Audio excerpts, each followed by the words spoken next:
Hey everybody, welcome to Tuesday, and we are once again talking about the old straw man of video games and now online violent media and cyber gaming and all this stuff. The straw man about any sort of link between video games and violence. I'm not going to talk about the grisly details in the news lately because that just upsets people. It Who knows what YouTube's gonna do with that.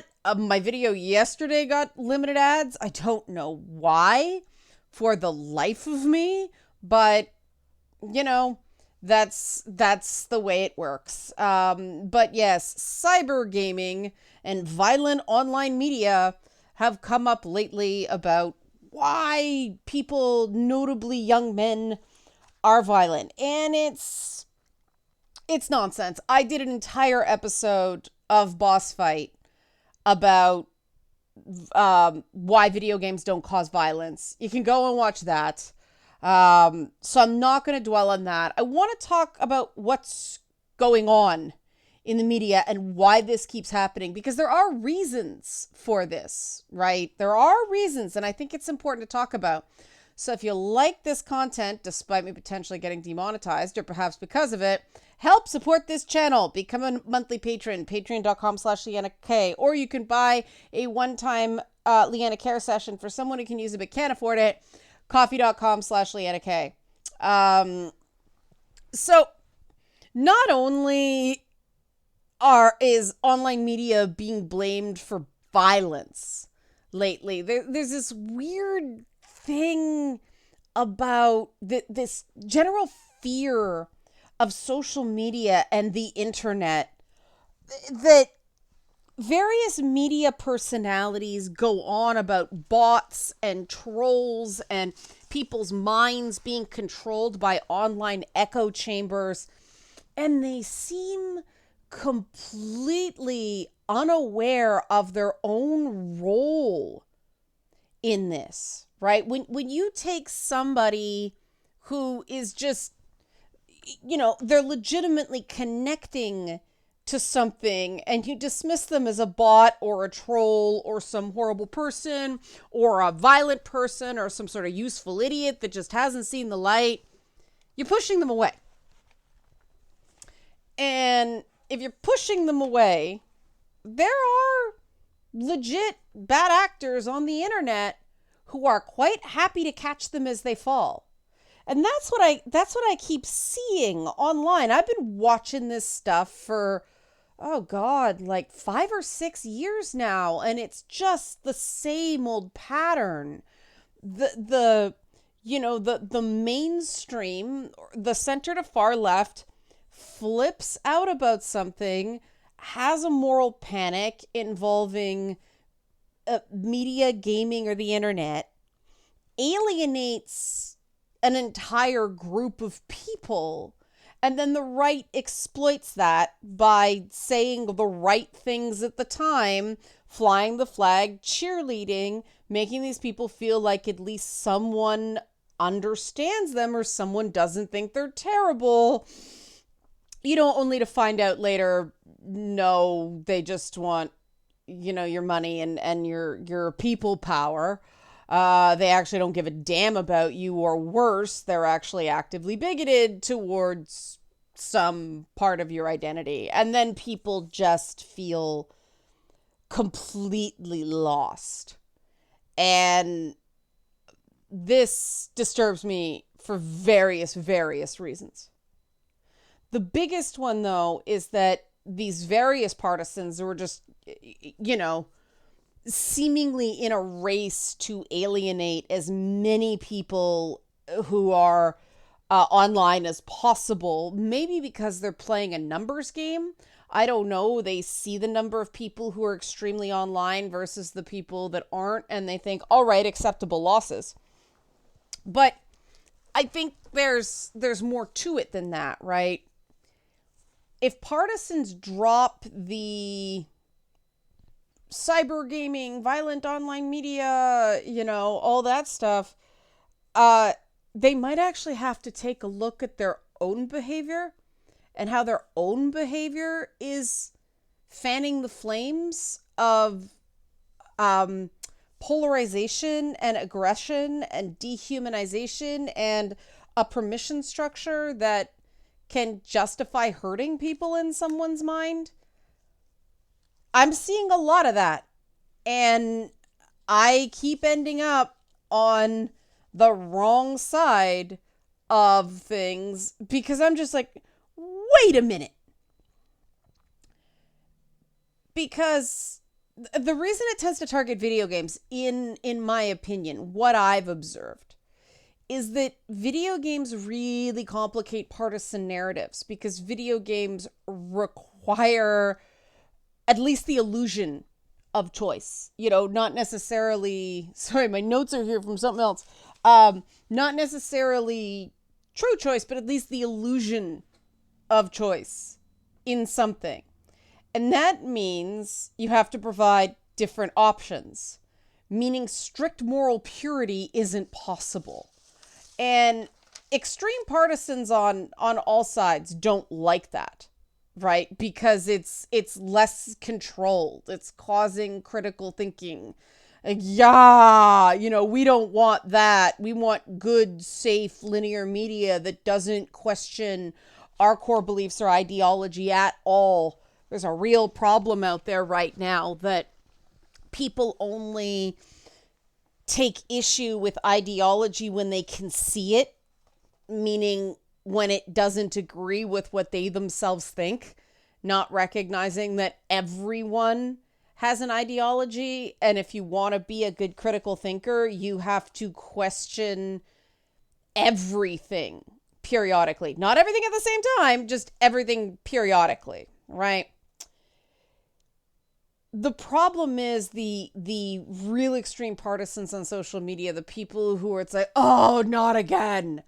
They get away with a lot because for everybody else, it's heads they win, tails they lose. They have an unblockable series of attacks because if you engage with them, you signal boost the crazy. They get aggrieved. They say you're harassing them. If you disagree with them at all, you're harassing them. And then they retweet or subtweet and they do all this stuff. They really boost it, or heaven forbid they bait you into retweeting them. That's really signal boosting the bad crazy, right?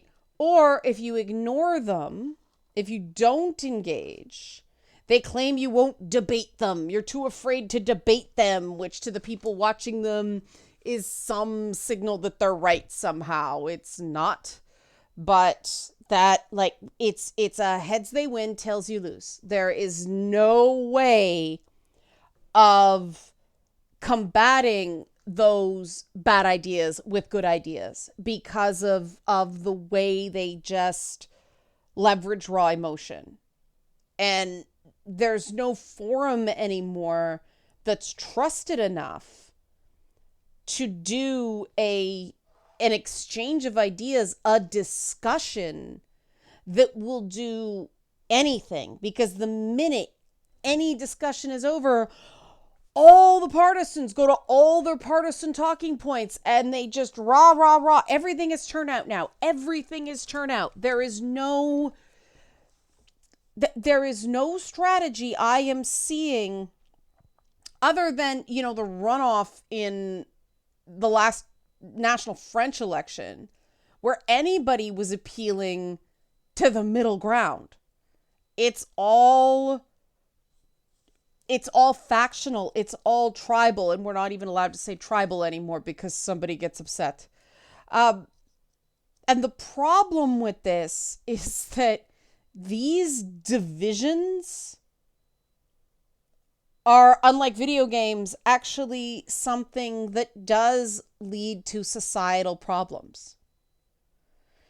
This sort of partisan political punditry does two things, and pundits really don't like it when you start talking about this because it means they can't do what they do for clicks and ratings, right? one is you have to build a sense of community that is inclusive. We know that inclusive communities where people are talking to each other and where, people talk through their differences, those communities do better in terms of antisocial behavior than, communities where there is less trust generally, right? But the other thing that really helps, especially in combating violence, is people who model self-regulating behavior.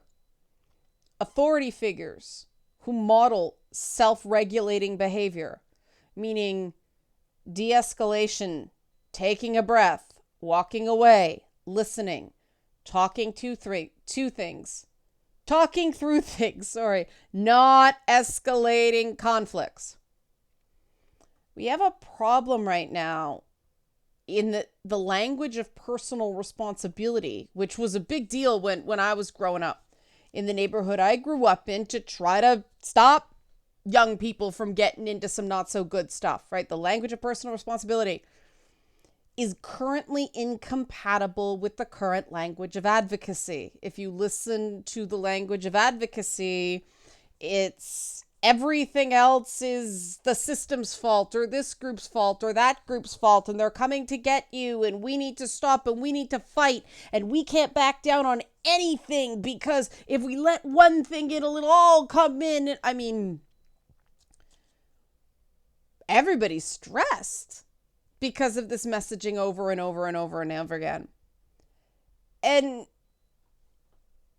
people are being taught at a surprisingly early age, both through what they're being told and what they do, that if you admit fault, if you are accountable about anything, then from that point forward, everything is your fault.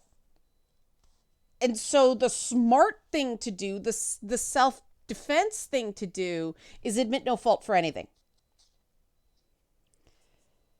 And when people start talking about, well, why do we have this accountability gap? It's always, well, the media, well, it's violent media, well, it's online media, it's this, it's that. But you notice that people who blame the media tend to do it in the media, and they tend to be part of the media or talking to the media. That's sort of weird, isn't it? Oh, the media is bad except me. I've always found that really, really strange. You would think, and I've been hyper aware of this of late, you would think that people in the media who think the media is the problem would use their platform in the media to model good behavior. Now, I try to do that, right? I try to do that with what I do, with Feedback Friday, and with doing a lot of content that's very high in empathy and trying to understand people and, jousting with commenters in a way that, sometimes I will engage with people who come at me pretty hard, who seem to at least have some semblance of a point underneath their anger. And, I stand by that, and I stand by that because of my history in what I now call the commentary media. It used to be called op-ed, but they don't call it op-ed anymore because opinion and editorial has no editorial anymore. It's just clicks, right? Commentary media, click-driven and traffic-driven commentary media functions by keeping people enraged and terrified. You cannot reason or problem solve with people who are enraged and or terrified. Starting to see the problem? We can't solve problems. We can't compromise. We can't do any of these good things that logically we know we need to do for society to progress and flourish, because everybody's constantly in this click-driven state of hyperstimulation, of either enragement or terror. They really know how to hit buttons. I mean, they do programmatic ads until they do, right? And they know the things that cause people to click on something. And it's all emotional. It's not logical. I've actually given up on reading opinion pieces on a lot of websites because it's just too irritating. Now, of course, I have the self-control to do that. I have the self-soothing behaviors to do that. But what it means is not hanging with the cool kids, right? It means giving space to people who are the enemies of the moment right now. One thing I saw on social media I thought was absolutely brilliant is every day Twitter has a villain. It can be a different villain every day, but every day Twitter has a villain. That's true of pretty much all social media. Facebook, I find, is actually worse. They know that, in terms of misinformation and disinformation, Facebook is a bigger spreader of it than Twitter. So I just reference Twitter because that's the one I'm on the most, because Facebook, I just can't. I go on there, I immediately get exhausted because of the long form lunacy. But,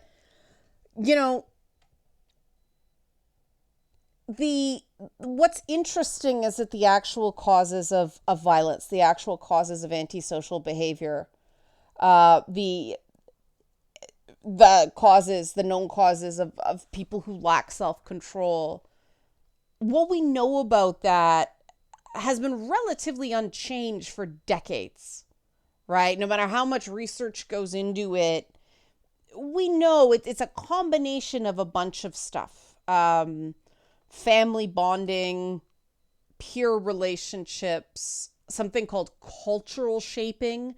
And that's where things like education and the media play into it. But do you see what a small subcategory of a subcategory the media is there? And that's what people leverage. Like, yes, the media has a role to play for people that don't have family or peer bonds or role models. Like for people who are very socially isolated, very marginalized, yeah, the media can have influence, but it doesn't override those immediate real life relationships. And that they just keep going back to it, I think in part because some people in the media don't have any non-work friends.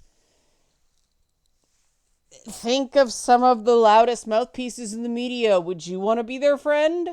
Probably not. And then we get to the idea of resiliency. And resiliency is something that's sort of, to an extent, we know what builds resiliency. What we're not great at is figuring out what to do with people who aren't given the tools relatively early in life. Building resiliency as an adult is very difficult compared to people who, have stable families and supportive friends and things like that. It's very, very difficult to build resiliency without a supportive peer group. And you read a lot of these stories of people who go bad, and it starts with bullying. It starts with some sort of ostracization. And it just sort of goes from there. I mean, there were issues before that for various reasons, but when it really started to go wrong is when people started losing tether to their community.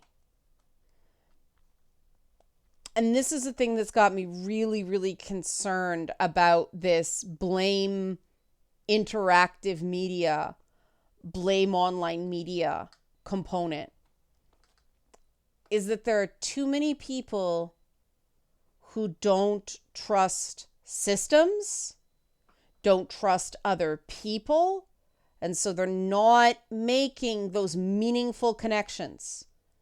There are a lot of people I deal with one-on-one who are afraid of making friends because they are more afraid of the potential for false accusations and hurt than being alone. And yet they're profoundly lonely, right? They're so lonely, they're frustrated by the loneliness, and it just builds and builds and builds. And you know, what I want to do is, just all right, I'm gonna have a party and everybody come, and I'm gonna introduce people, and I'm just gonna rely on everybody to be cool, right? And if you're not cool, I'm gonna tell you you're not being cool. But that's what I do for people close to here. Obviously, I can't do that with somebody a noticeable, distance away from me. But that's what we need to do.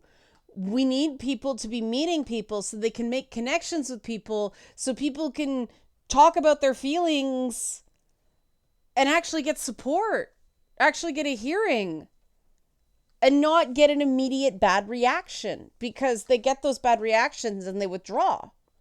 Somebody who is already not trusting because of bad family of origin experiences, they get rejected. That's catastrophic. And online communities are a real sense of support for a lot of people that way. They make connections, they share, they trust to an extent. If all that somebody needs to trust enough to open up about the things that they're hiding, the things that they're ashamed about, the things that they're, self-conscious about is, an anime avatar and a screen name, I'm good with that. I mean, unfortunately, there are bad actors that are kind of wrecking that, but you can screen, you can,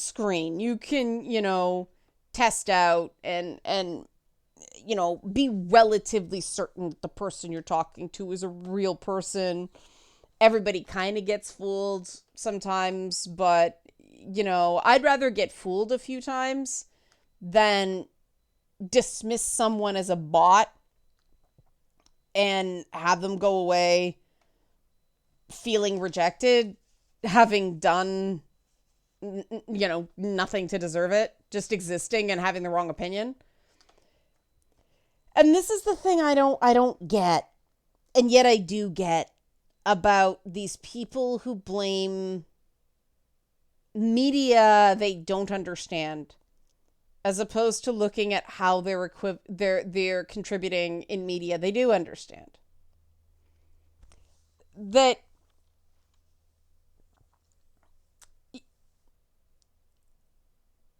I go back to the best way to ensure a better, less violent, more progressive world, or a world with greater social bonds and stronger families and stronger personal values. You notice I echoed progressive talking points and conservative talking points there.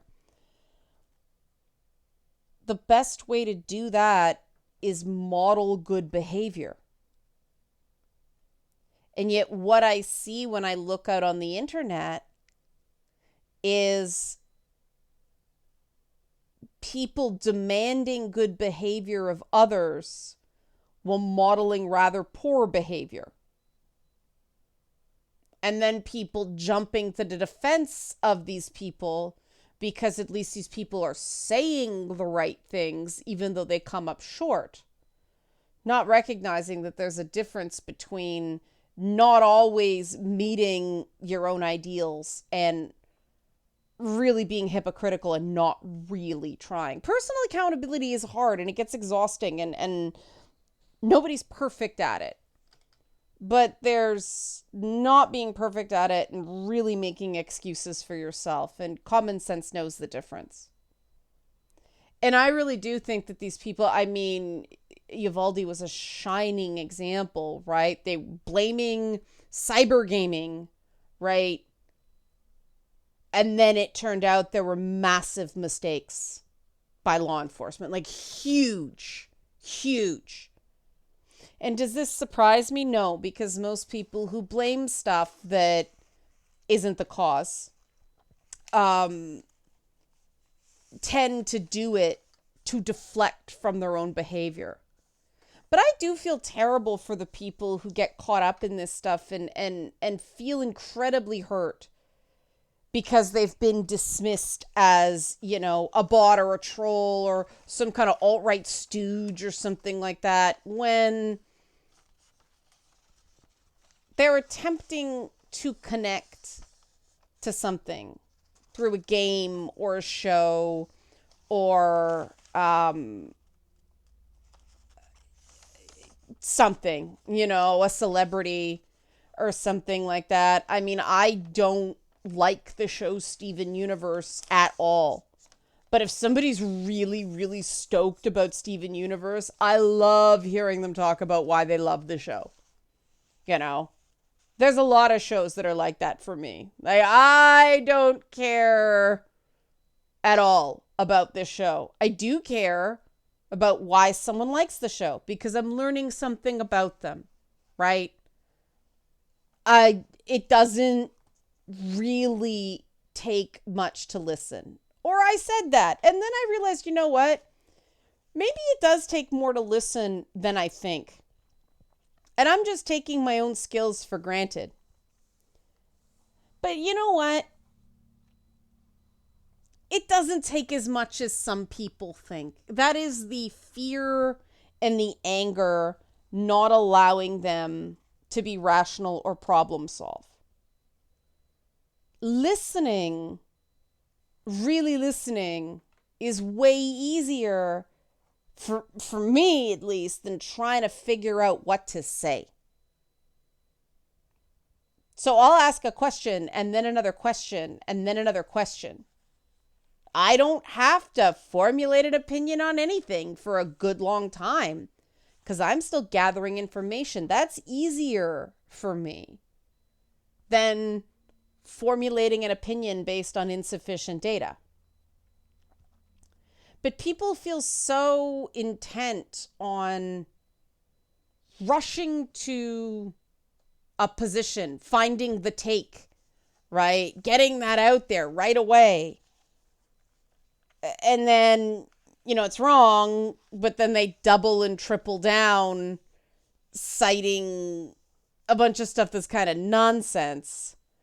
And of course, click-driven internet media doesn't reward being right. It rewards being loud. And when you think about that, I mean, who can blame a disenfranchised young person for wanting to do, at the very least, dumb stuff, like the more dangerous TikTok challenges, to get attention?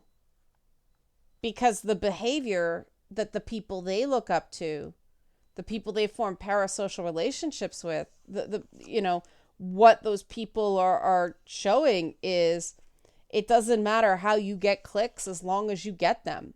And that if you have a large audience that can bully other people, you matter. Otherwise, you're going to get dismissed as bots and trolls. That is not a system that encourages personal accountability, self-soothing behavior, and de-escalation techniques. It's the exact opposite. And that's where we find ourselves today. So I'm going to stop here. I think I recorded yesterday's video before I recorded this one. So I think I said this video is short. It ended up not being short. I re-recorded it based on newer information. But yeah, I'm interested in what you guys think about it. There's so much more I could have talked about, but it's the beginning of it, right? It's the beginning of a discussion. If there's something you'd like to see specifically unpacked, please let me know. Help support this channel. Become a monthly patron, patreon.com/Leanna K, or buy a one-time Leanna Care session for someone who can use it but can't afford it. Coffee.com/Leanna K. Thanks for watching, and go play some video games. They're not bad for you.